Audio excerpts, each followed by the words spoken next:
Welcome to Caleb Can't Read. I'm Jordan Rabel. And I'm Caleb Terrence. Recording in Caleb's place for the very first time. Mm-hmm. Possibly the only time. It'll be nicer this way, man. I'm going to make you do this every time. Fucking might. That's okay. Why not? Why not? There's nobody here. There's no... I mean, look, I love your dog, man. Oh, God. But, like... Yeah. Even on her best behavior... It's easier to keep your girlfriend quiet than it is to keep my dog quiet. Exactly. See, listen to that. Nothing. Yeah. But she's totally real. All you have to worry about are the pedestrians that you might get in your side of town that might just start screaming down the street. No. You don't get screamers? No. And that's more industrial district. No, I'm not going to specifically tell people where I live on the podcast, you fucking ding-dong. Like, what are you doing here? Let's narrow it down. No. I mean, you live in fucking Tigard. That's a broad area. It is.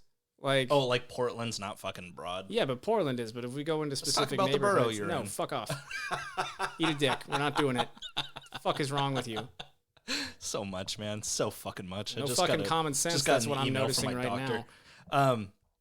So I came back from my vacation. What'd you do in terms of the last month? Work. Yeah, it sucks, man. But you know what? My vacation was pretty nice. I bet it was. Yeah. Mm-hmm. Saw some family in the Philippines. Went to Japan. But the fucking... Okay, I have yet to tell you about this, actually.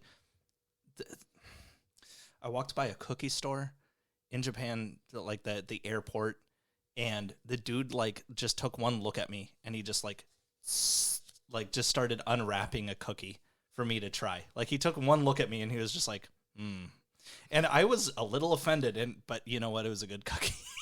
It was a matcha cookie, and it was pretty goddamn good. But it was still like, how presumptuous just of saw you. your Michelin. Yeah, he just saw me. Like, yeah, no, this guy. Let's break open a new pack for this guy. It must have been really confusing to be like offended but so excited at the same time. I don't like matcha, and it was a good cookie. Like, I don't know what I'm supposed... I don't know. Oh, that's where the coasters are. They're not going to fit these. It must be a nice perk, at least, to just like have random people... people just open things. People be like, oh, he's going to enjoy this. Uh-huh. Like, nobody does that with me in anything. No, if anything, people clutch their purses and lock their doors around you. People really don't fucking like me, man. Like, they really fucking don't. Like, you. Like, I'm just permanently, like, emitting this aura of just, like... Well, it's funny because you dress like a white guy, but then every once in a while, when you, like... I've seen you, like, taking the scarf off, but you, like, pulled it up over your head, and when it, like, stopped around, like, the forehead area, and it looked a little turban-ish, it was like, oh, there it is. You know? Do you think... I don't know if it's racism. I think I'm autistic. And I think something about the way that I emote things with my face and move my body, like, unsettles people. Yeah, you need to stop blinking one at a time and, like, going, like, quick movements. Quick, you know? Stop the constant shaking. Yeah. But, you know, like, it's really... It's like when we pet a dog earlier today, and I was like, hey, can I pet your dog? And I, like, had all these slow movements, and you were like, yeah, can I pet the dog too? And then you had a really quick movement at the dog. You were like, let me pet your fucking dog. And I was like, don't do that. Yeah, because it's like, be quick about it before this person gets here and gets angry with me like everyone does. Like, no, he can pet it, not you. And it, like, compounds on it, too, because you always look suspicious when you're anxious, right? But you're, like, planning out on not having another bad interaction with these people you don't know, like you do every fucking time, and then it happens. Yeah. And it just reinforces it every single fucking time, man. What a sad life. Yeah, it kind of sucks until I get home. That's pretty nice. I live with someone who doesn't yell at me as much. She's very nice. She's a cool lady. Well, let's get started, shall we? All right. It's the best segue you're going to get. I don't know. What do you got? Well, you know what? Yeah, here's a segue for you. You know how you really like it when I talk about the family that came before the author? Like 8 generations before? Literally, I'm about to do that because I know how much you like it. Why don't you try, like... Because usually when you do this, I'm going to give you a suggestion now. Yeah. You know, you list it off like you're just reading info out of Wikipedia, except on the paper, right? Mm-hmm. And I'm not sure if you can plagiarize Wikipedia. So you can, yeah. Is it still plagiarism? Yeah. If you just read it off? Yeah. But then present it as your own? Yeah. Okay, so you've done that. No. No, I do not. Why don't you just, like, I don't know. You can just put it in ChatGPT or something. So, like, just do that. Like, we're not going to go into that. Now I'm angry. Once upon a time... Just let it restructure it for you. Sometime back in the late 1690s, there was a Chinese farmer by the name of Lam Ko, who left his home country to escape possibly one of two things, either the plague that was sweeping the nation, or the power shift that was currently happening, which was sure to make him the collateral damage of an impending war. Wait, what country? China. Oh, okay. Now, either way, Lamco sailed to the nearby Philippines, where he unfortunately faced scrutiny for being an outsider.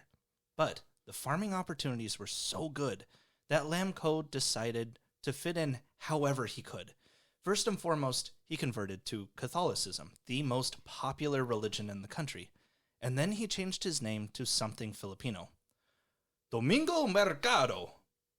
Because you see, even though the name isn't a super traditional Tagalog one, it had to be Spanish, as the Philippines had already been owned by the Spanish Empire for the last 140 years. A little over 100 years later, in 1818, Lamco's descendant Francisco Mercado was born. And when Francisco was 30, His last name was Market? Right? Okay, I thought the same thing. No, isn't it Kitchen? I mean, I don't know, man. Yeah, I know. Like, I should know. I don't. You keep saying that, but honestly, there's no reason for you, of all heritage excluded, there's no way that you would ever know Spanish. No, absolutely not. So when Francisco was 30, he married 20-year-old Teodora Alonso, and together they'd build a life in farming. Now, Teodora was a very intelligent and forthright member of her community, but as were the times, she had to drop everything once she got married to become a housewife. However, she was still very much the brains behind the business Francisco envisioned. At first, they simply grew rice, but soon they were expanding their efforts to corn and sugarcane, and even later were creating flour and processed sugars in a mill they built, and everything they grew was being sold from the ground floor of their home to a lot of success. Francisco may have been the face of the operations, but Teodora was very much the brains as well as the muscle. Now, a governor general is basically what they called the president back then, right? It wasn't an elected position, at least not one elected by the Philippine people. It was typically assigned to someone higher up in the Spanish government. But it was always a Spaniard that held the position. Someone who would be there to tax Filipinos without representation, right? So just a year after Francisco and Teodora's marriage, the Governor General Narciso Claveria decreed that all Filipinos were to add a Spanish surname for census purposes. The thing is, Spain already had control over the Philippines for the last 300 years. Most people spoke Spanish. Hell, most Filipinos already had a Spanish last name. If you wanted to find someone with a truly Tagalog name, you had to go to the far outreaches of the country where tribes were still being slaughtered by the Spanish military. The point is, adding this new last name was pointless. But in protest, at least, and I did ask people while I was in the Philippines about this, a lot of people took the additional last name that was forced on them, and they tacked it in the middle instead. So for instance, in 1849, Francisco and Teodora Mercado tacked their new name in the center, calling themselves the Rizal Mercados. And yes, all of this will be important later. At least that was the best that I could figure out with some people. I was like, why did they tack it into the middle? And according to them, it may have been in protest, but nobody's really quite sure why people were doing that. So together, Teodora and Francisco would have 11 fucking kids. They wouldn't be good Catholics if they didn't. 9 girls and 2 boys. The 7th of which, born June 19th, 1861 in the town of Calamba, and the subject of today's episode, Jose Protasio Rizal Mercado. Don't worry, I know that Jose the Market. I know that you don't know this one. That's okay. No, Jose. I don't know most of them, but this is a fucking guarantee. Yeah. Like, I'm sorry, I'm out. You've never studied Philippine literature, you fucking idiot. God damn, you really did drop out of school, didn't you? Racist piece of shit. Now, Jose was an intelligent young man from a very early age, eventually enrolling in the prestigious Ateneo de Manila University at the age of 11. However, when he did so, he had to go by a shortened name.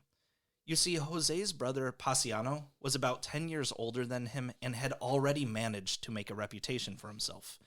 He grew up witnessing the totalitarian rule his people were under, much like anyone could, but rather than put up with it, he and a group of friends decided to retaliate. At this point in time, the Philippines was having what was called the propaganda movement. It's exactly what it sounds like. And Paciano was a part of it, printing zines and handing them out secretly.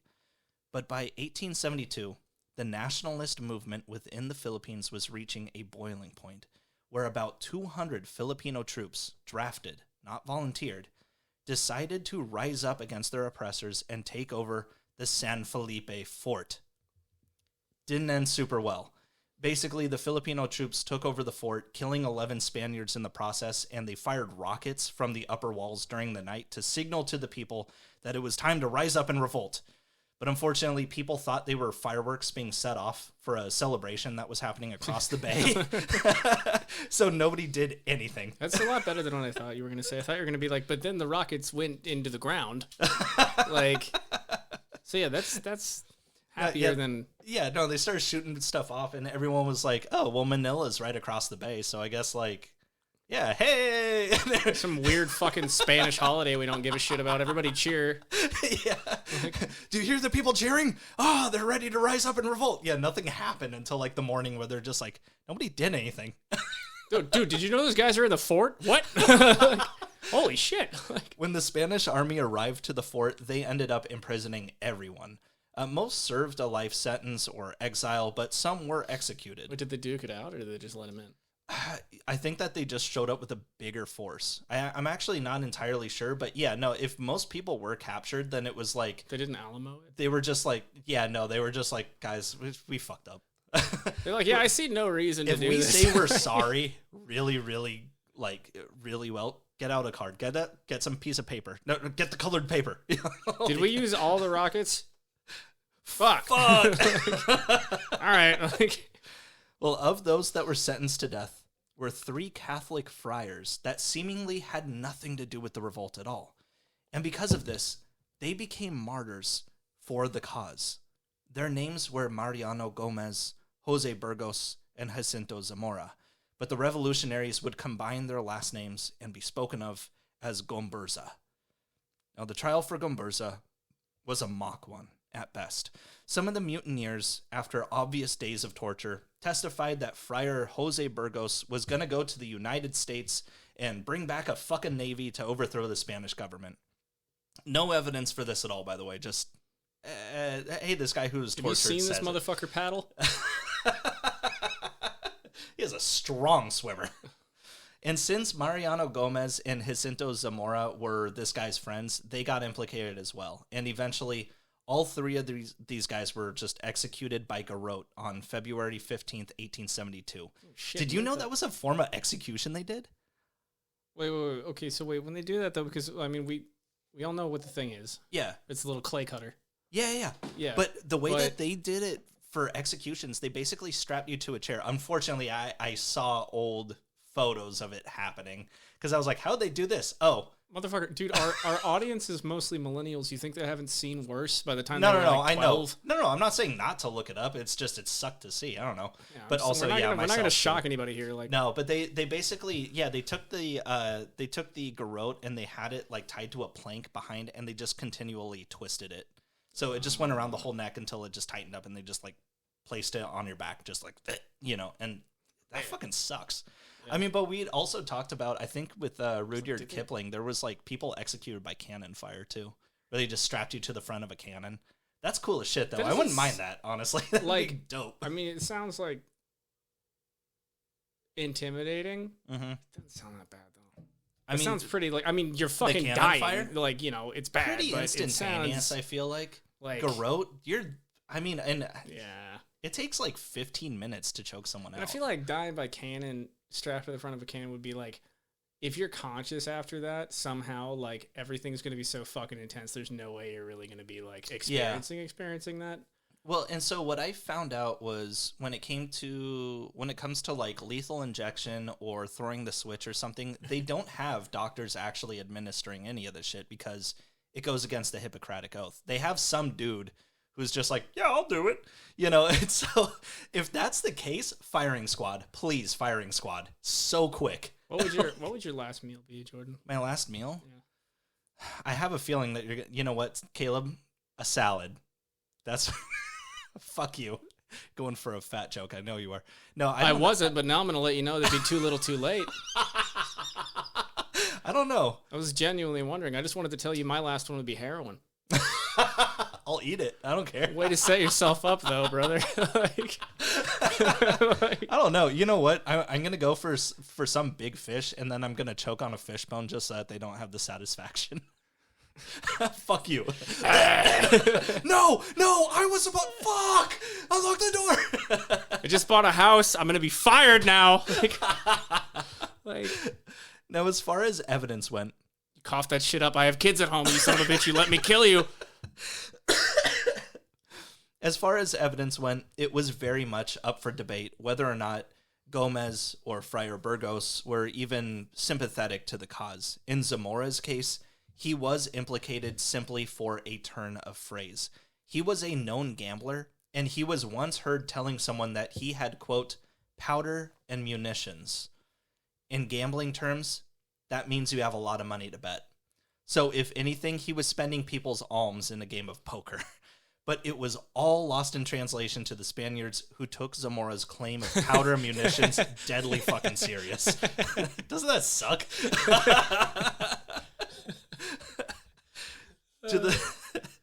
To the revolutionaries. Wait, was gambling legal? Yeah. Oh, okay. Well, cool. maybe So, not, but it wouldn't be a death sentence. I don't know. But I mean, that's what I mean. Like, if anything, like, you don't make a real paycheck when you're a friar. But so if anything, he was just spending people's like alms from church. It was probably the equivalent of the government having a mix-up, and then like you missed a year on your taxes and sent in a SWAT team. Yeah, like yeah, he Al fuck, Caponed himself. Yeah. To the revolutionaries, these 3 deaths meant the Spaniards didn't even care if you were a part of the fucking church. You were fair game as long as you were born a Filipino. Now the thing is, wait, fair game for what? For execution. Oh, wait, yeah, those what 3 crimes? Well, that's what that whole section was about, Caleb. Fuck, no. I was just thinking about you and salads and how silly that image was in my head. You just fucking distracted me. God, can you imagine a skinny It's Jordan? like, that's fucking wild. Like, No, how much so- bacon would he have to put on there? So basically, What would his body do afterwards? Would it reject it? Like, so basically, would his muscles seize? Is he used to fiber? a bunch of Filipinos overthrew a fort. When they got caught, they implicated the 3 friars. Man, this is just your place, you know. Like, nobody even touched that. That's just, you just got trash falling in droves. It's not. Those are oranges. It's food. Look, man. Look. You know. No, it belongs to the rats. You know, fuck you. Okay? This place is clean. This place is fucking clean. Okay? And you know what, dude? I fucking graduated from punk house to adult ADD house. It's a very different vibe. It's sanitary. There's some piles of things in some places. It's actually cool in here, which is a step up, you know? It's like really nice. every place I go into, doesn't matter if it's the middle of winter, it's always sweltering in your punk fucking right. Okay, hats. you It's came like, in here. What ow, did you think? You were why? like, oh, this is comfortable, right? Yeah. Yeah. Yeah. Yeah, you're welcome. Anyway, so basically, when these Philippine troops, these Filipino troops, they overthrew a fort. The Spaniards came. They arrested everyone, including these 3 friars that just happened to be there. And they were like, "How do we implicate these guys?" Well, this one guy was gambling, and he said that he had powder and munitions. What are you going to do with the powder and munitions? And somebody else said, he's going to overthrow the Spanish government with the help from America. And so they were like, boom, done. All 3 of you dead. So They keep going after friars. yeah, right. Well, easy targets, I guess. What are they going to do? Fight back? I mean, maybe. Yeah, fucking maybe. But here's the thing, though. Although there was no real evidence presented during their trial, we now know that Friar Burgos was indeed sympathetic to the revolution. And after his death, the Spaniards started tracking down all those who were suspected students of his. Of these was his best and brightest, Jose's older brother, Paciano. So when Jose was about to attend the Manila University, his family told him to cut his full name in half so it'd be easier for him professionally. You know, so he wouldn't be associated with his brother. This is how the world would forever know Jose Protasio Rizal Mercado as simply Jose Rizal. Oh, yes. How the whole world would know him. Never heard of this. He fucking hated it. Jose said His family often omitted the Rizal part of their name anyway, since it had only been part of the family name for 12 fucking years. So according to him, quote, "Now I had to use it, thus giving me the appearance of an illegitimate child." But Jose took it in stride, always remembering to call himself Jose Rizal in his schoolwork, which is good, because his name would soon be recognized in the literary world, while he was still attending school. His essays were just as critical of the Spanish government as the things his brother Paciano had written about. But since Jose was still a student, no one saw his dissenting views besides the Filipino staff. He graduated with top honors at the age of 16, where he initially went for a degree in land surveying, but by the end of his tenure was now in pre-law. And yeah, today it's often passed around in the Philippines how smart Jose Rizal was and how he was an honor student. But as Ambeth Ocampo stated in his book Rizal Without the Overcoat, Rizal graduated in a class of 12. 9 students got top honors. He wasn't even the best of his class. So maybe they were all really good.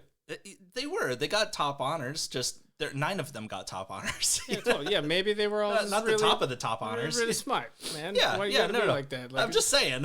like, So anyway, Rizal was studying to be in pre-law, but when it was found that his mother Teodora was going blind, he again switched his academic focus, this time to a medical degree in ophthalmology to become an eye surgeon. Oh. Yeah. I thought that was ophthalmology. Is that? It could be. There's an H in there. Did you do the thing wrong? Did you? Who's wrong here? Should we Google? Yeah, we should Google. I thought when you get your eyes fucked up, you go to the ophthalmologist. No, don't pause it. I'm gonna have to cut out the quiet time what? anyway. What do you mean? Hang on. Not be quiet. Not Ophthalmologist. Ophthalmologist. You had it there. I guess.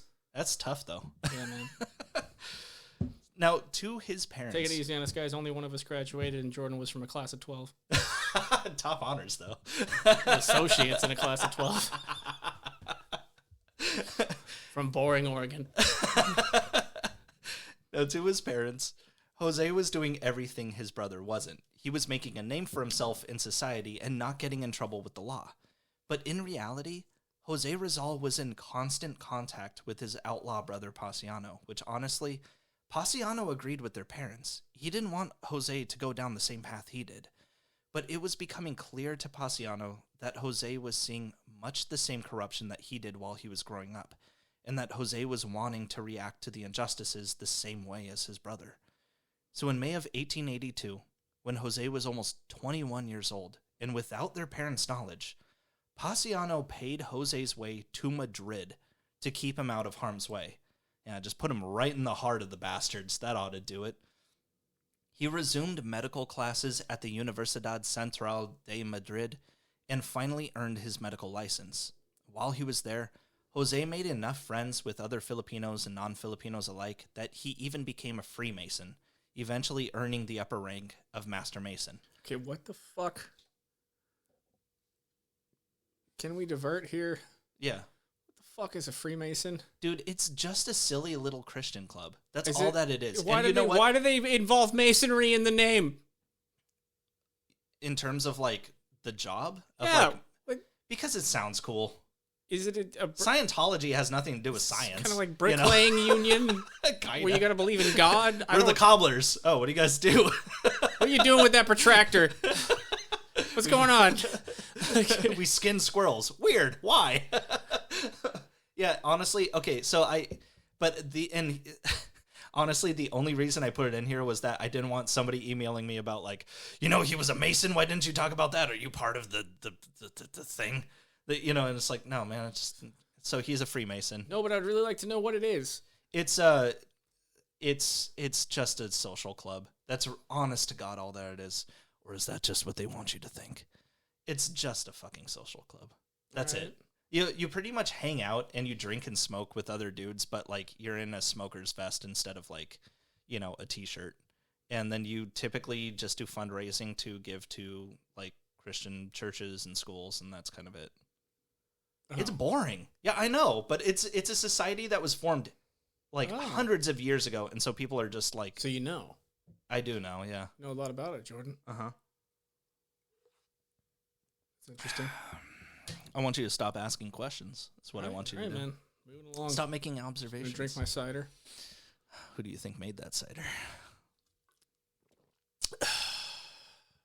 Portland Cider Better Company. be piss. This better not be your piss, Jordan. So basically, at the end of the day, though, Jose figured, fuck it, I'm already in Europe. And in 1885, he moved to Paris, where he began attending lectures at the university there as well. He just kind of decided, I'm going to country hop and just continue schooling. He even managed to establish the International Association of Philippinologists with his Austrian friend Ferdinand Blumentritt while he was there. Oh, God. The idea was that they'd show off Filipino culture during the International Exposition of 1889 while it was in Paris, and kind of show people like, hey, look, we're people too. Because at the time, since Filipinos were being treated like slaves, they were often seen as a backwards, intellectually defunct people. Stupid. Unfortunately, the French government refused to acknowledge the International Association of Philippinologists as any sort of real society, and the group was disbanded.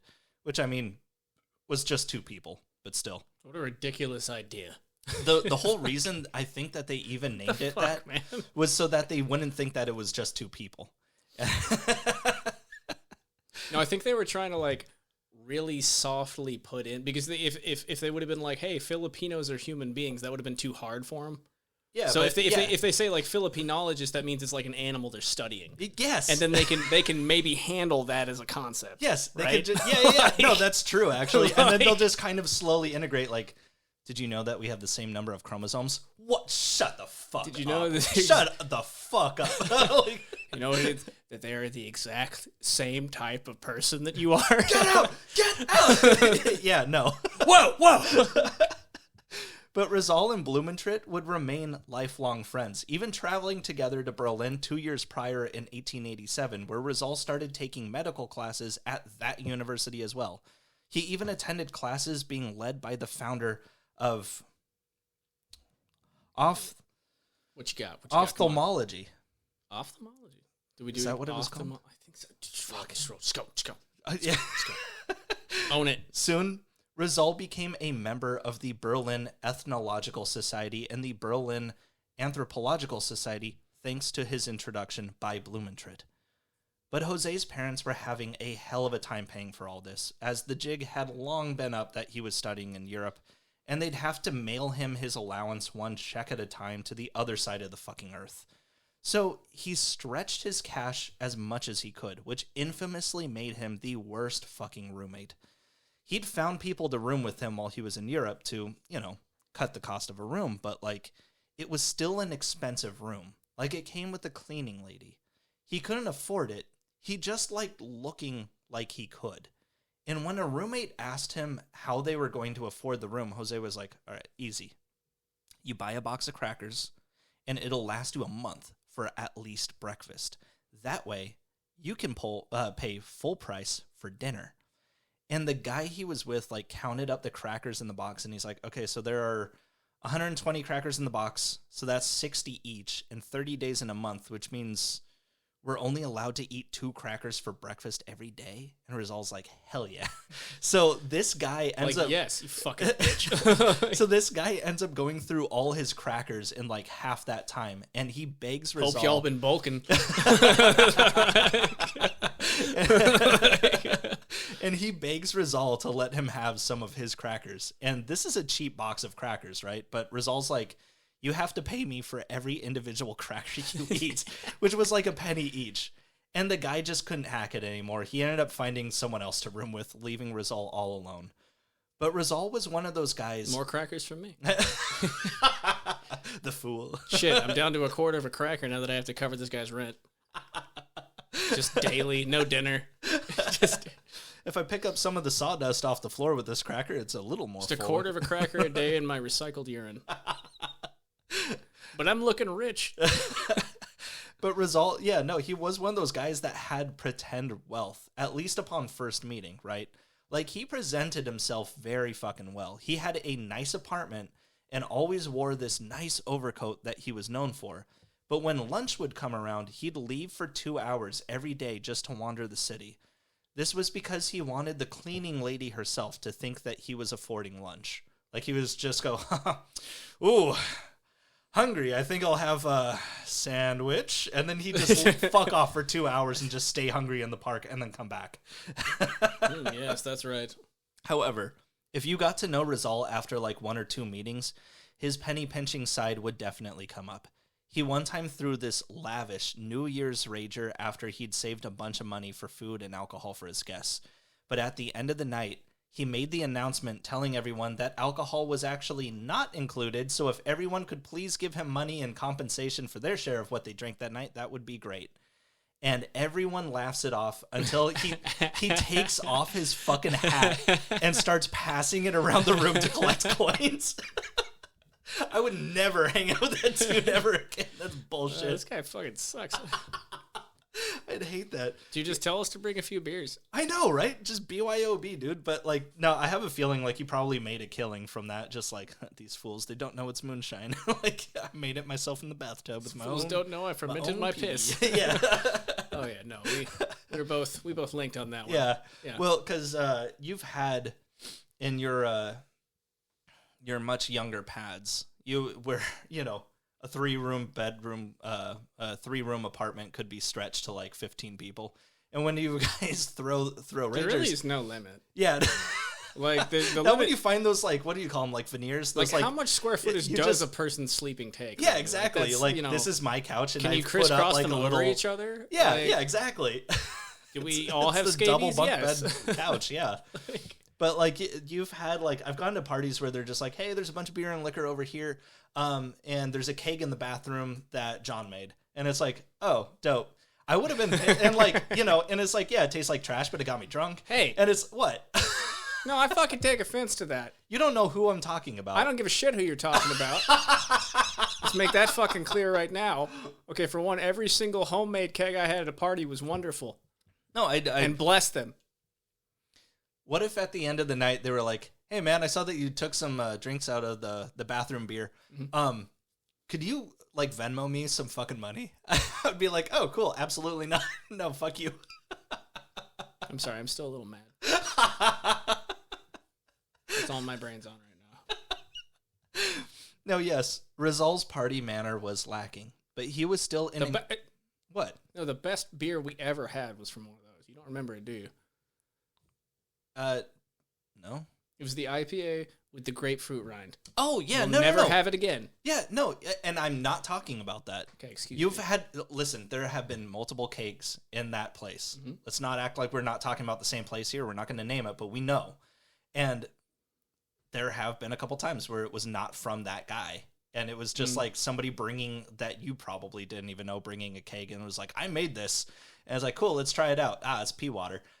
Yeah, don't worry about it. it. That's the joy of those places. It doesn't matter who comes in. I don't keep anything of value. Yeah, exactly. It's like, do you live here? Live here? I mean, I sleep here. Like, I don't, I fucking crash here. Oh, all right, cool. Anyway, go on. I'm sorry for sidetracking us there. Yes, Rizal's party manner was lacking, but he was still an incredibly intelligent guy. And that's why most people would get so attached to him. Jose Rizal could speak conversationally in 22 languages. And this isn't like when Kesha said she had a super high IQ and people just took her word for it. Who the fuck is Kesha? She was brushing my teeth with a bottle of Jack. Or or something along that. Yeah, no, for a while when she first came out on scene, people were like, did you know that she's actually super intelligent? And it's like, who said that? Kesha said it. Oh. Dude, that is a really old reference. Yeah, but that's the only thing that I could think of. This isn't like that. Because you're old. Shut up. We have documents from Jose Rizal in Spanish, French, Latin, Greek, German, Portuguese, Italian, English, Dutch, Japanese, Arabic, Swedish, Russian, Chinese, Greek, Hebrew, and even fucking Sanskrit.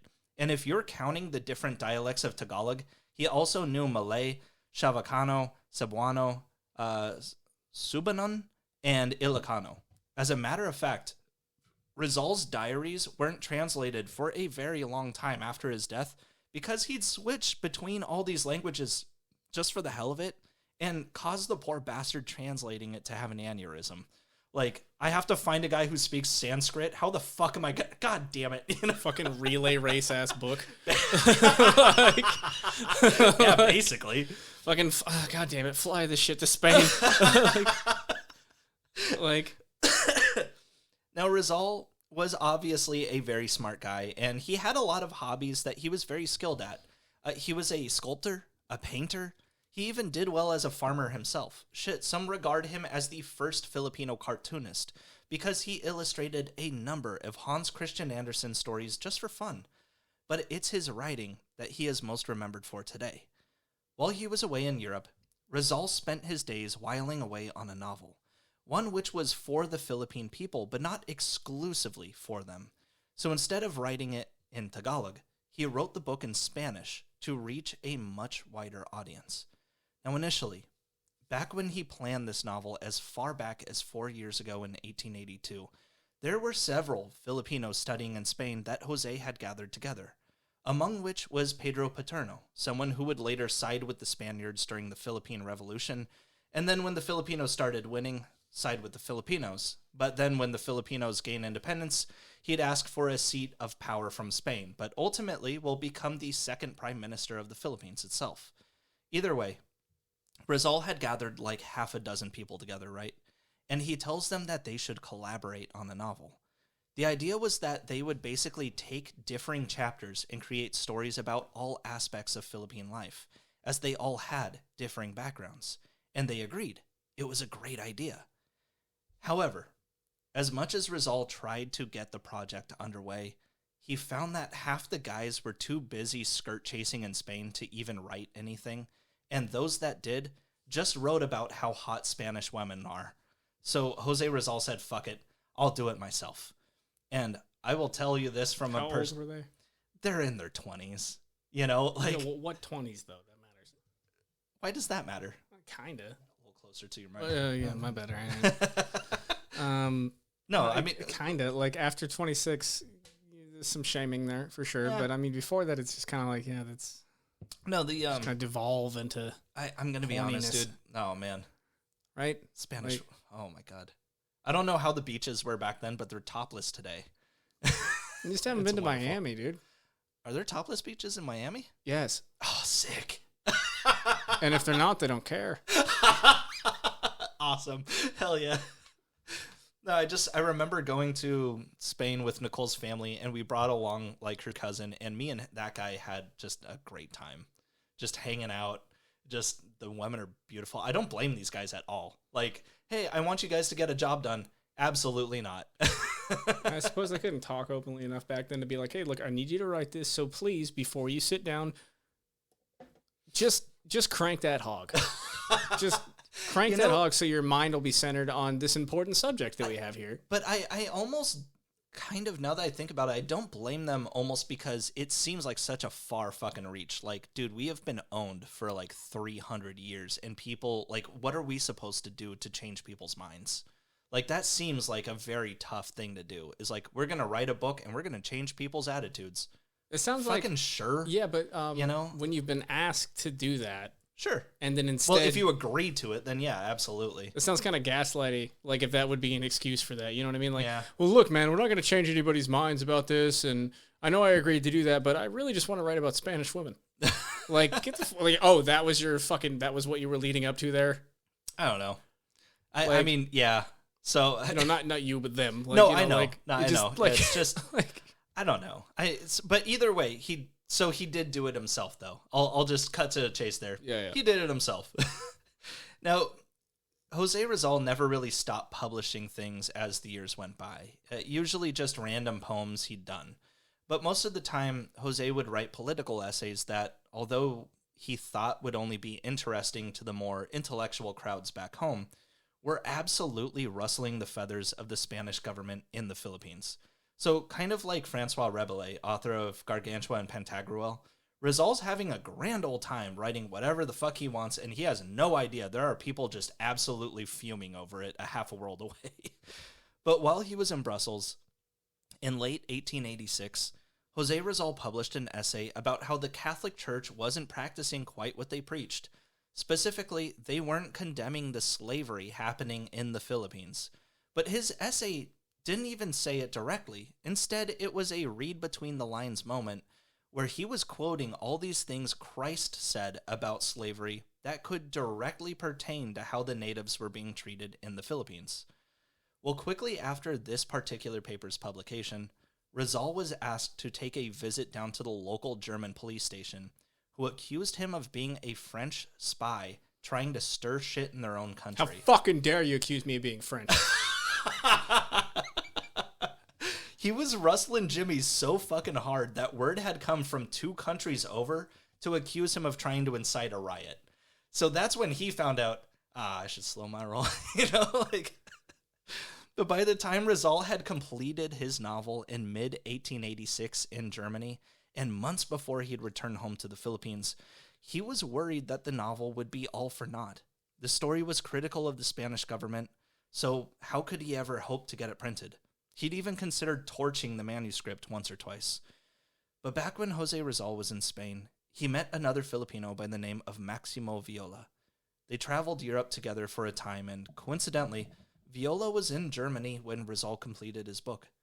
Maximo ended up obtaining the manuscript, published 2,000 copies, and told Rizal that he could pay him 300 pesos for it later. I tried my best to calculate Spanish pesos, which aren't used anymore, to an inflation calculator. Best I got that, it was around $1,700. It's hard to say. Which, by the way, from what I recall reading, he didn't ask him to publish this book anyway. He just, his friend was like, hey, can I see that? Can I borrow this? And then he published all these things and he gave it back and he was like, hey, you owe me money. Cool friend. Thanks, man. Anyway. The beer wasn't free, by the way.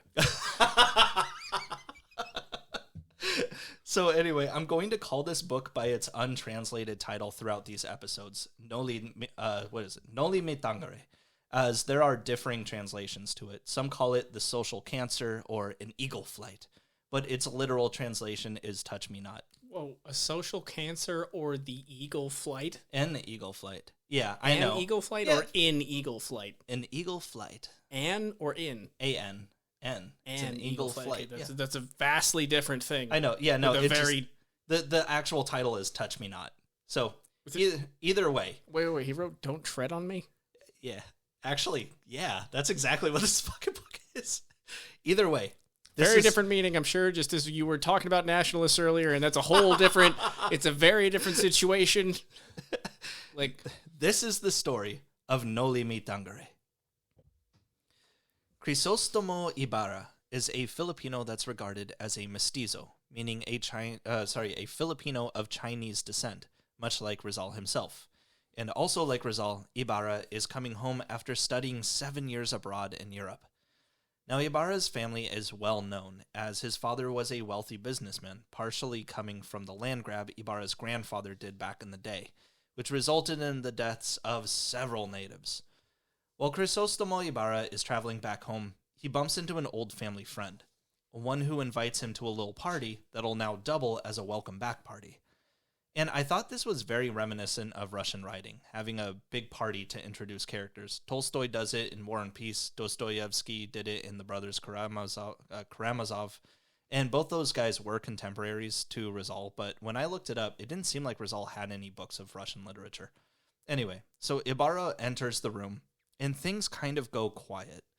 He sees a Spanish priest by the name of Damaso, and before Ibarra showed up, Father Damaso was acting like a total asshole to everyone, just doing the old classic of Filipinos are lazy, and is it in their nature to be this fucking stupid? And he gets drunk and starts yelling, quote, when a priest tosses the body of a heretic out of his cemetery, no one, not even the king himself, has the right to interfere, and has even less right to impose punishment. Father Damaso says he was transferred to this small-ass town because he's being punished. But he says it shouldn't matter that he tossed somebody's body out of a Catholic cemetery because suicides aren't true Catholics.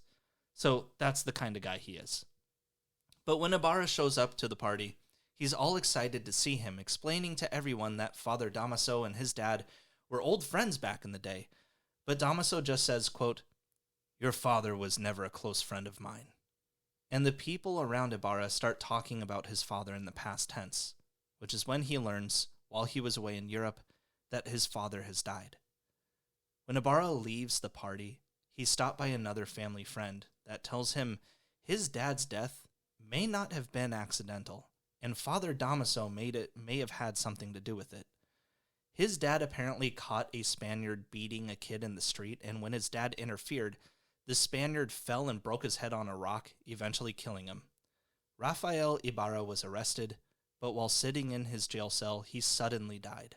And it was no secret how much Father Damaso bitched about him in sermons. You see, Rafael Ibarra was seen as rich, but he never gave his due diligence to the church. What's his name? Which one? The guy who is in the cell. That was Crisostomo Ibarra's dad, Rafael. You won't need to... Rafael Ibarra didn't kill himself. No. Interesting. The next day, Hillary Clinton... No. The next day, Crisostomo Ibarra meets up with his childhood sweetheart, Maria Clara, whom he was engaged to before he fucked off to Europe. And yeah, she's suspicious about the 7-year absence, but they reconcile. And afterwards, Ibarra he finally makes his way to the cemetery to pay respects to his father. But to his horror, he finds his grave desecrated, and the cross marking his plot has been burned. Ibarra immediately seeks out the gravedigger, who says it was the local priest that ordered him to dig up his father and bury him in the Chinese cemetery instead. But rather than do that, the gravedigger threw his corpse into the river because, hey, better to drown than to be with the Chinese. Oh. Okay, all right, man. All right, keep chugging along. Let's just keep going.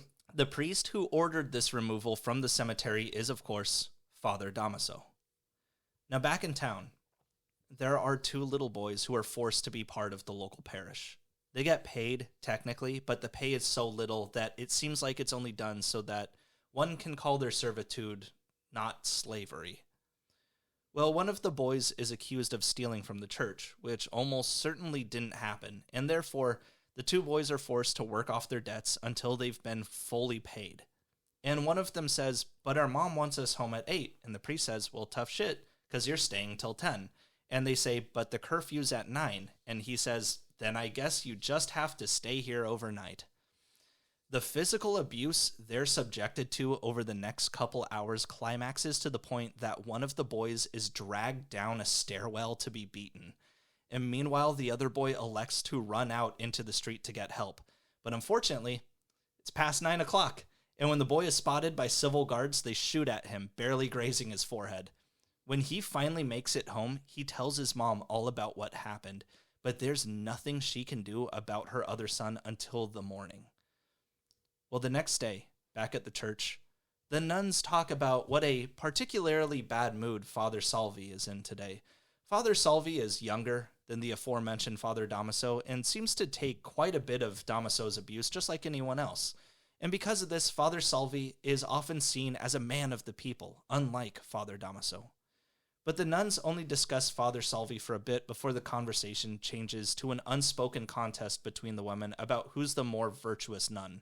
And I love the way the Spaniards are portrayed in this book, by the way. They just seem like the most well-intentioned idiots. Early on in the novel, there's this Spanish kid writing about Filipinos in his journal, like, quote, in the current state of things, not allowing them to leave the country, or even teaching them to read, would actually be doing them a favor. And one of the nuns, she keeps a record of all the good deeds she's ever done so that she can pray the good deed down to hell so someone can use it to gain favor to get them into heaven, which she should know as a nun isn't how that works. I didn't write her in here, but one of my favorite characters is this Filipino woman who pretends that she's Spanish, born in Spain, married to a Spaniard, and she refuses to speak Tagalog and she only speaks in Spanish. But her Spanish is so fucking broken and everyone just has to deal with it because if they don't, then she's just going to abuse them. I know that she's a terrible evil character in the book, but I loved her to death. She's so great. Oh, this is believable. Yeah, no, she full on drowns a guy at one point. Just because I think he's just he's you don't speak Tagalog, huh? And she's like, no, don't. And he says in Tagalog or something, he's like, this bitch is fucking ugly as shit. And she ends up killing him. So anyway, the 2 boys who are getting abused and shot at the night before, their mom goes into the church asking around for her other son. He never made it home last night. And one of the priests tells her, yeah, he did. He left this morning. Didn't you see him? But when she goes home, all she finds are 2 civil guards asking where her sons are. It turns out the parish actually reported them, still saying the kids stole from them, so the civil guards are here for their money. But to the mom, she's like, wait, neither of my kids are home? They're both gone? And they say, we ransacked the place. You're the first one we've seen. So she, of course, tries to tell the guards what happened and that they gotta help her look for her kids. But instead, they just kind of look at each other and say, can you pay back the missing money or not? And when she says no, she's arrested. And although she's quickly released, both her boys are now missing, and she starts wandering the town looking for her sons. So while Crisostomo Ibarra is back in town, and with his father's legacy to uphold, he decides to be a philanthropist with what inheritance he has left. Sure, his dad was part of the bourgeoisie, but he actually put his money where his mouth was in terms of giving back to the community. More so than the church ever did, which, again, pissed off Father Damaso to no end. So Ibarra figures he'll carry on his father's fight. He speaks with the local schoolmaster about building a new school, one that can be run the way it should be, rather than how it is currently, where the classes are held in the church basement, literally beneath the feet of the church and the Spaniards. And the schoolmaster says, sounds great, but you know that's not going to happen. Spaniards don't want Filipinos to have a formal education. They want them to know enough to read and sign a contract, and that's about it. But Ibarra says they have to try. The next day, Ibarra and his old sweetheart, Maria Clara, get together, and she seems very unnerved by Father Salvi. He keeps showing up to her house. This is the younger priest. He keeps showing up to her house and just generally kind of bothering her. She doesn't want Father Salvi at the festival Ibarra is throwing in a few days' time, and he says he has to. Father Salvi is a very respected man. Later, while Ibarra, Maria Clara, and a group of friends are hanging out on a boat, their fishing nets get caught on a crocodile underneath. You know how it is. You're from Miami. Don't look at me like that. Georgia? Usually you don't catch crocodiles. They just catch toddlers. But Toddlers, small dogs, big dogs. oh, that's gators, not crocs, though. Oh, so yeah. who knows? Well, one of the guys they're with decides that he's going to jump in to pull the nets loose, but of course he gets attacked by the crocodile. However, Ibarra ends up saving him, just gutting the croc with a knife. It's a very strange out-of-place scene. He just, like, pulls out, like, just fucking butterfly knife, just... Just gets real stabby. Yeah. The spirit takes him. The true Filipino. No. The guy he saved says he owes Ibarra his very life. Well, later on, as part of the festival, Ibarra throws this huge dinner party for his most honored guests. Ibarra receives good news and bad news during the banquet, though. First, he's given notice that his school is approved for construction, in which they plan to lay the cornerstone in a special ceremony during the festival. But then a soldier shows up to the party, saying the guy Ibarra saved from a crocodile the other day has been confirmed to be a man by the name of Elias, who supposedly attacked a Spaniard, which means now Ibarra is under suspicion of having nationalist ideals. There's also this great part during the dinner where the mother of those 2 missing boys just shows up out of the blue to steal food and wanders back out into the fucking woods. She's, like, completely lost her mind at this point. She just wanders around like a ghost. I love her. So Ibarra goes looking for advice from an old family friend about the building of his school. And the guy tells him, yeah, it's all well and good that he wants to build a school away from the church's watchful eye, but he says the type of changes Ibarra is looking to make will be, quote, undermined at lower levels thanks to vice everywhere. But Ibarra says he isn't going to give in to corruption, to which the guy responds, yeah, and look at what happened to your fucking dad. After this, Ibarra relents in certain things. He wanted to call the School of Primary Instruction without any affiliations, but his future father-in-law, Maria Clara's dad, asks him to call it the St. Francis School instead, immediately losing the battle Ibarra's having with the church. The festival goes without a hitch, though, but during the church ceremony led by Father Damaso, Elias, the guy Ibarra saved that's wanted by the police, he sneaks in through the crowd. And he tells Ibarra that during the cornerstone ceremony, don't get too far from the priest, don't go down into the trench, and don't go near the cornerstone. During the ceremony, Father Salvi tells Ibarra, in front of a large crowd of people, to get in the hole meant for the cornerstone, which is raised high above by a rope. so that he can do the honors of burying a time capsule. Just don't worry, just come on in. Get in the hole. Get in the hole. And instead, Ibarra says, why don't you do the honors? And he hands Father Salvi the shovel. And Father Salvi does do it, but he's nervously looking at the cornerstone above him the whole time till he's finally like, come on, aren't you going to do some work? Ha ha ha. So Ibarra reluctantly heads down into the hole, and one of Father Salvi's cronies is getting closer, his hand on the lever, when suddenly there's a big crash as the stone comes down. Though as the dust clears, the people find that neither Father Salvi nor Ibarra are killed, just the guy that was going to be the accomplice in his murder throwing the switch.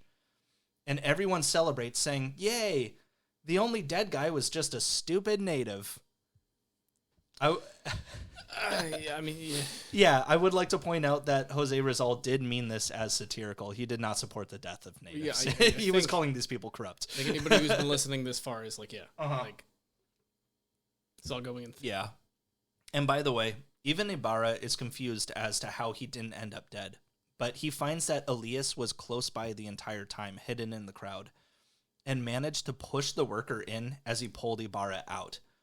Father Salvi just got out by sheer stupid luck. That night, as Ibarra hosts another dinner party, Father Damaso shows up uninvited and fucking hammered. He starts talking shit about the school, which Ibarra ignores. Then he starts talking shit about Ibarra, which he also ignores. But then he starts talking shit about Ibarra's father. And before he knows it, Ibarra has Father Damaso up against the wall with a knife in his hand. He doesn't do anything, of course, but he does end up storming off. Unfortunately, this little act marks Ibarra as excommunicado, like in John Wick. Like in 40K? Like in John Wick. Okay, like in John Wick. Okay. Yeah. Yeah. Of course they have that in fucking 40K. Basically, he loses support of the church, which, yeah, I know that doesn't seem like much, but what it pretty much makes Ibarra an outcast going forward. Like, people won't or can't talk to him, and people can't sell him food, shit like that, In fact, the whole town has heard of this little altercation between himself and Father Damaso by the next day, and Ibarra has lost a lot of supporters. His marriage to Maria Clara even gets put on hold. But on the last night of the festival, there's a concert going on, and it's bothering some upper-class couple that lives next door. I actually think that woman who's pretend Spanish, this is her house. She's the one making the complaints. The civil guard shows up to put a stop to the music, but the organizers say, tough shit, we have the permits. So instead, the civil guard attacks the orchestra. It's a good way to stop any show, really. Can you imagine? Violence with weapons. I don't know. I think that would be a fantastic end to any festival. Just like, ends till question mark. I wonder what that means.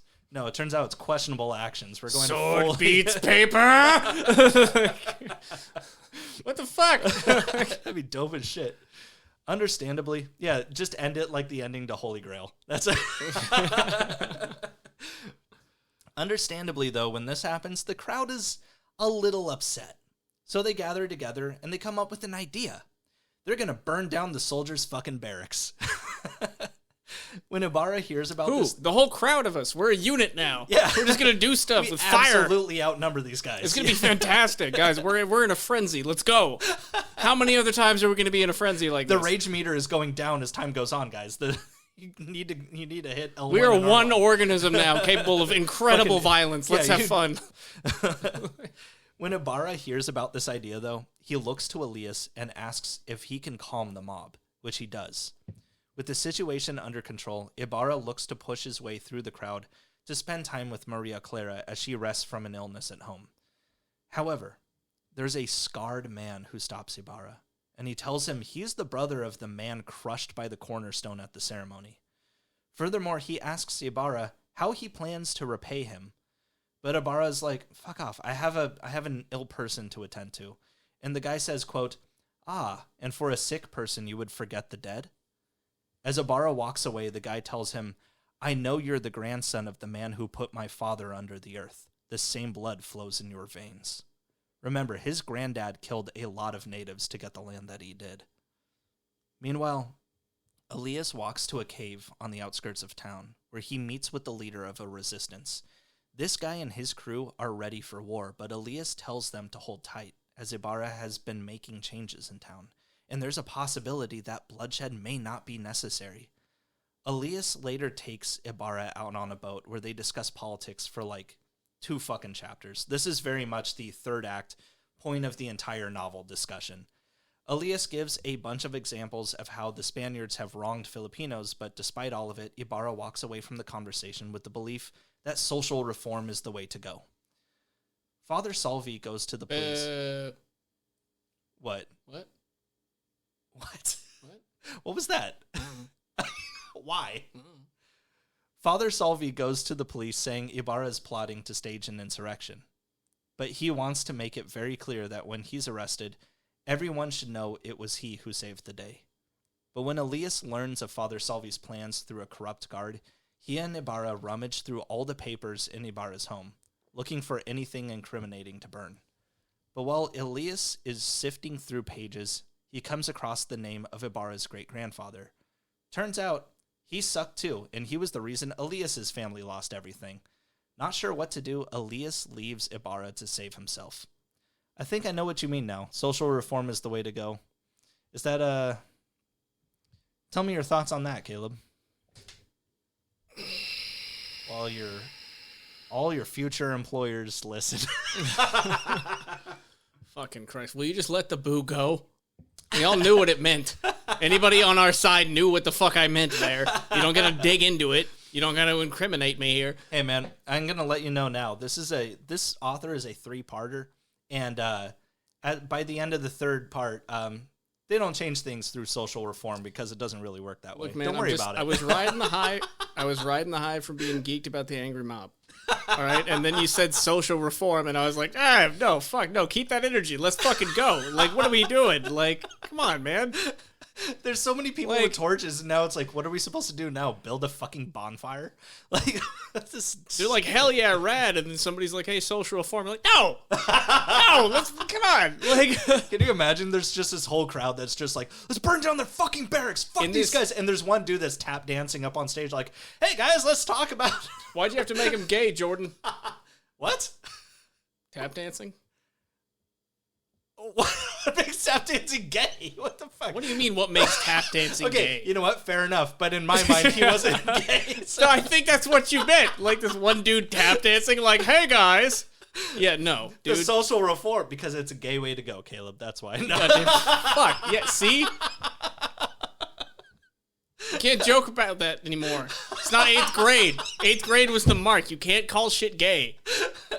Can I still call stuff? You can't be like, and then there was some guy up there in rollerblades asking for social reform, okay? It's not appropriate. It's not where I was going with the tap dancing, but that's okay. I stand by it. No, not that it's not okay, but now we know that it is wrong. Like social to tap reform. Dance. You can't tap dance. You can't do tap dancing. You can't do social reform. Both of those things don't work. Both those things are gay. Both those things are gay as shit. So meanwhile, I mean, fuck, dude. Like, on the subject of dance, I mean, I'm not gonna call. I mean, male ballet dancers. That's that's a sick deal, dude. Yeah, it is. Like, plus, you see those dudes? They're not like they're not stringy like tap dancers are stringy. Like, you know, at least you get to do the pick me ups. Oh yeah, that'd be pretty sick. Yeah. Yeah. Yeah. Get to wear the sick like.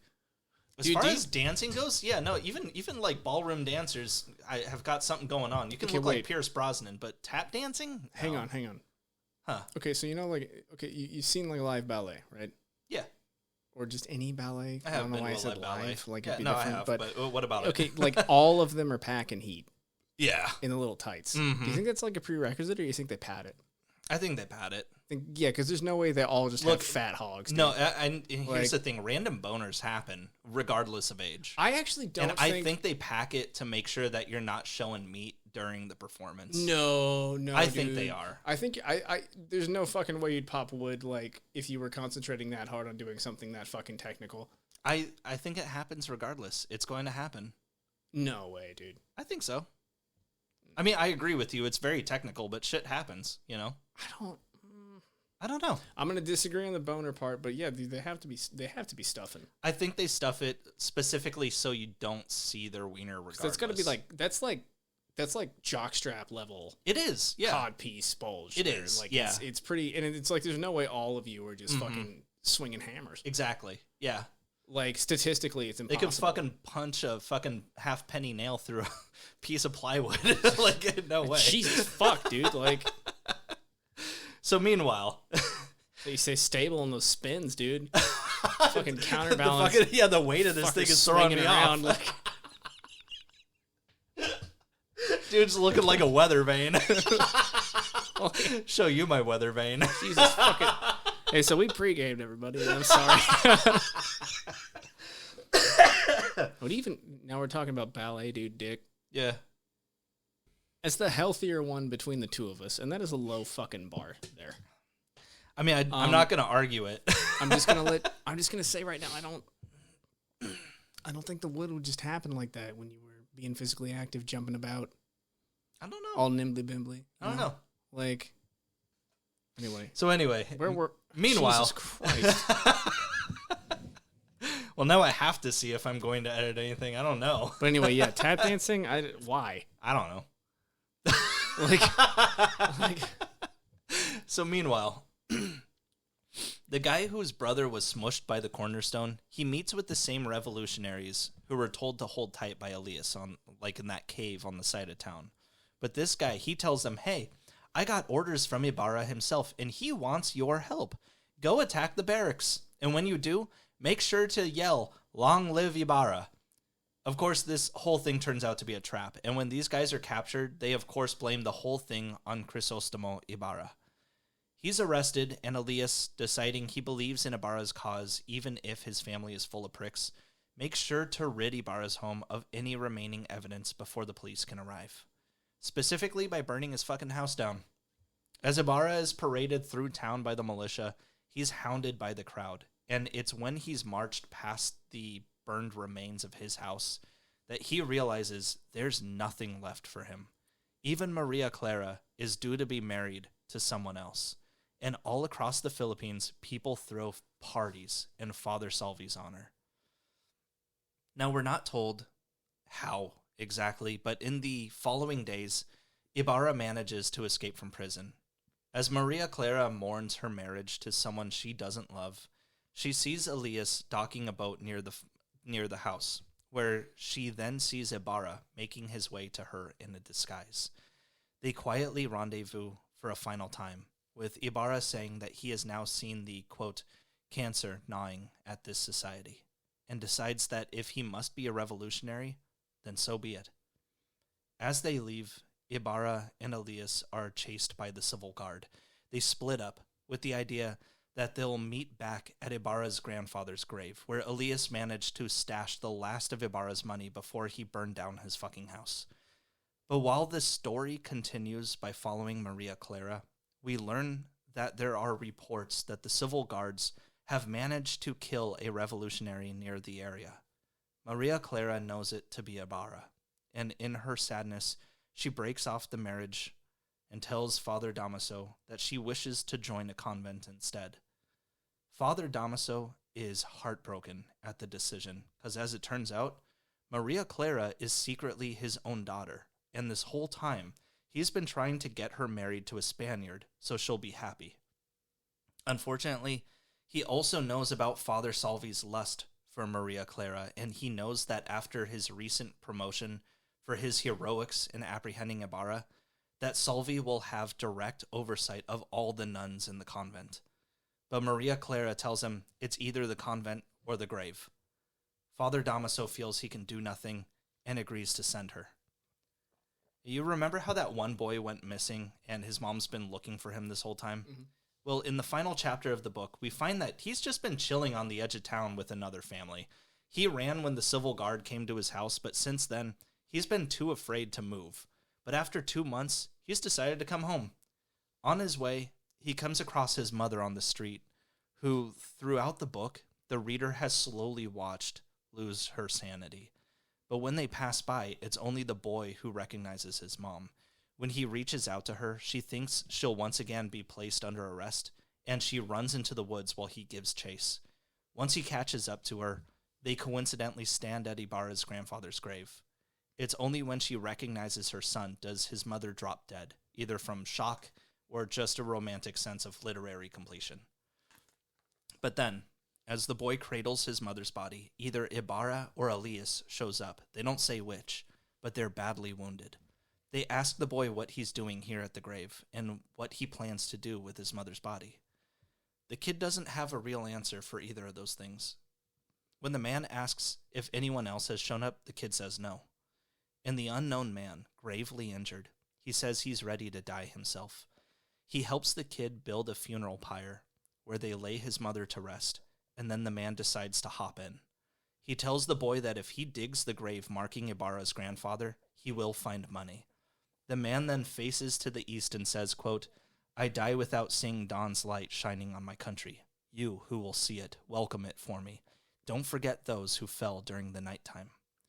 And in the distance, as the smoke rises above the forest, a Spanish woman complains about Filipinos doing a controlled burn out of season. Quote, "What heretic would make a clearing on a holiday? Only misery will come of it.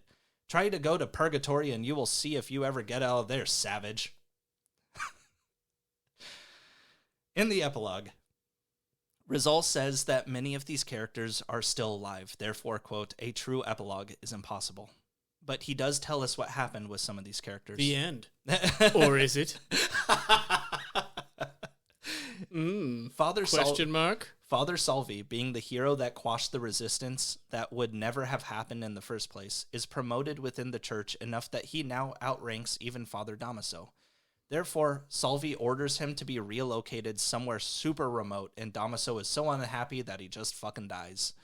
Father Salvi, on the other hand, becomes the head priest to the convent that Maria Clara goes to, which is what Damaso feared, and where Maria Clara is regularly abused. She tries to seek help from the authorities, but no one dares to cross the church. And the book ends, quote, "No one spoke of the incident again, nor of the unfortunate Maria Clara." It's a fucking bummer of a book. It's fantastic, though. Fucking sounds like it. Yeah. Jesus. All I've 2000. been quiet this whole time. I'm just like, oh, all right. No. Come on, make a joke about nun abuse, Caleb. Come on. No, you've been reading very well, by the way. Usually you dick it up a bit more. So Good job. I've had several drinks in me. This is what helps. I'm not an alcoholic, by the way. Usually I'm a little too shaky and I can't read the paper when I'm trying to hold it up. All 2,000 copies of Rizal's book were printed in less than 5 months, and Jose Rizal was soon looking at distribution. However, when he gave a copy to his Austrian friend Ferdinand Blumentritt, the guy who he made the Philippinologist Society with, he told him, "Hey man, this might get you in a lot of fucking trouble."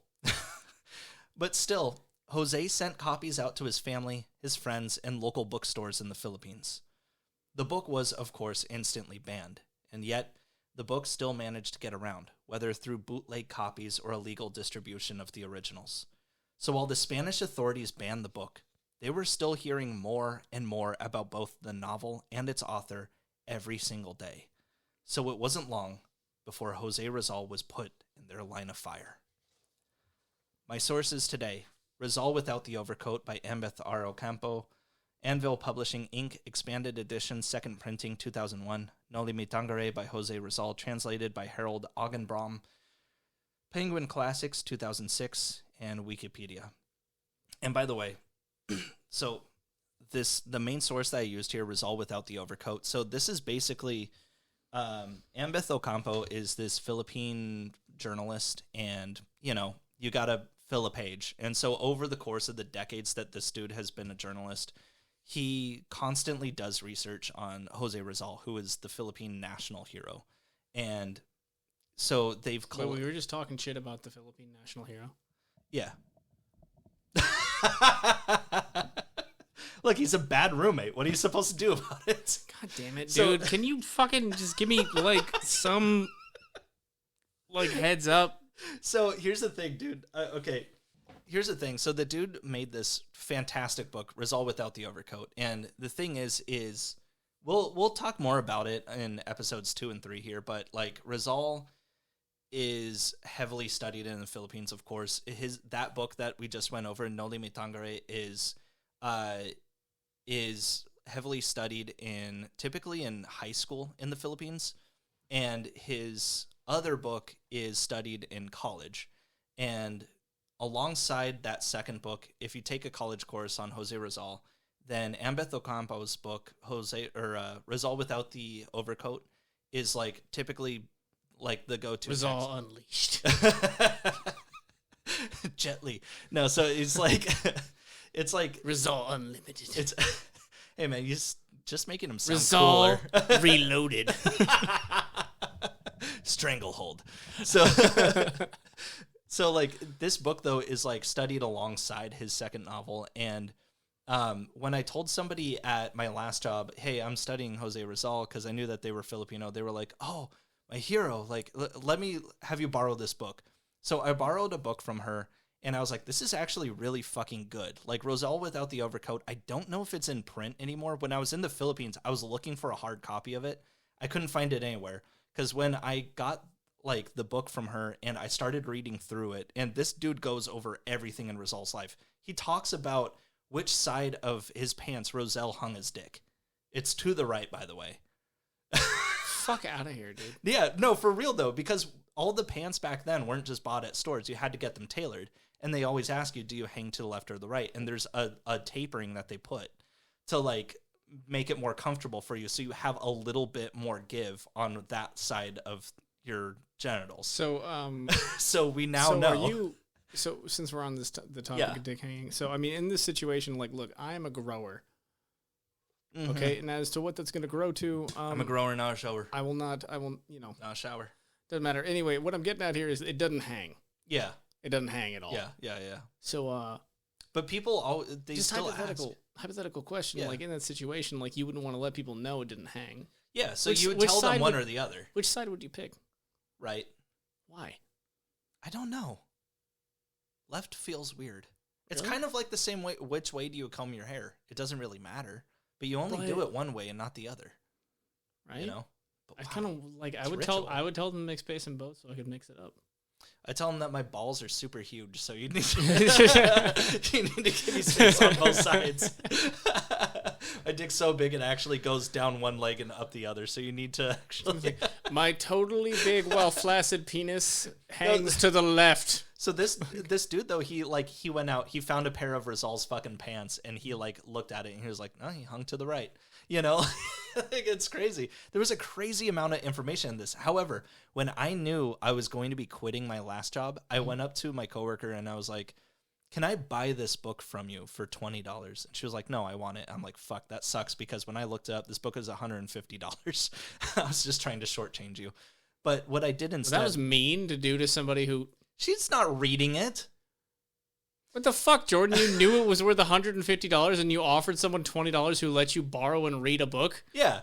That's shitty. Well, I wasn't going to sell it myself and make a profit. I just know, wanted it for but myself. someone did something nice for you and then you were like, hey.